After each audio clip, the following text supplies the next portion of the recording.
2019 ஆண்டிலிருந்து Easter attack சம்பந்தமாக நடத்தப்பட்டு வரும் விசாரணைகளில் பெறப்பட்டுள்ள வாக்குமூலங்கள் அடிப்படையாக வைத்து அதிலும் பிரதானமாக நான் முதலில் குறிப்பிட்டேன் 3 பேருடைய பெயர்கள்.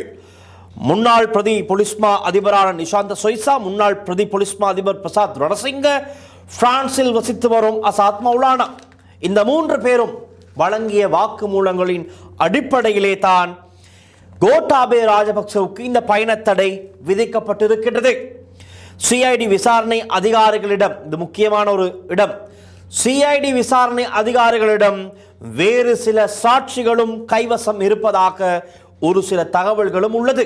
அதாவது கோட்டாபே ராஜபக்ச சம்பந்தமாக வேறு சில விடயங்களும் சாட்சிகளும் சிஐடியின் விசேட விசாரணை அதிகாரிகளுடைய கையில் இருப்பதாகத்தான் தகவல்கள் இருக்கின்றது. கோட்டா வெளிநாடு சென்றால் என்ன நடக்கும்? இது சம்பந்தமாக முழுமையான தீவிரமான விசாரணைகளை தொடர்ந்து நடத்த முடியாது. அதன் காரணமாக இப்பொழுது வெளிநாட்டு பயணத்தடையை விதித்து விட்டார்கள். நல்ல விடயம். அடுத்ததாக நாங்கள் வருவோம் கர்னல் முகமது அன்சார். யார் இவர்?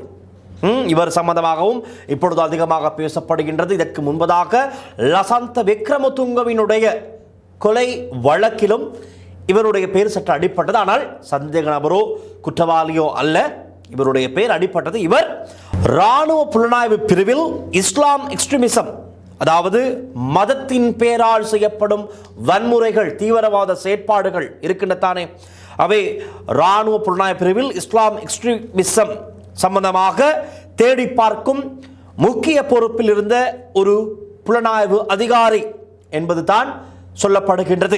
முகமது அன்சார் என்பவர் ஈஸ்டர் அட்டாக்கு முன்பு தான் இவர் அந்த பதவியில் இருந்திருக்கிறார். இப்பொழுது இவர்கள் சொல்கிறார்கள், அதாவது ஈஸ்டர் அட்டாக் நடக்கும் போது நான் அந்த வேலைப்பாடுகளில் ஈடுபடவில்லை என்று தான் முகமது அன்சாருடைய தரப்பு சொல்லுகின்றது. ஆனாலும் இவர் அந்த கடமையில், அந்த பதவியில் இருந்திருக்கின்றார். இவருடைய பிரதான வேலையாக இருந்திருக்கின்றது மதத்தின் பெயரால் செய்யப்படும் வன்முறைகள், குறிப்பாக இஸ்லாம் மதத்தின் பெயரால் செய்யப்படுகின்ற வன்முறை சம்பவங்கள், தீவிரவாத செயற்பாடுகள் தொடர்பில் உளவு பார்ப்பதும் அது சம்பந்தமாக தேடி பார்ப்பதுதான் முகமது அன்சாருடைய பிரதான வேலையாக இருந்திருக்கின்றது.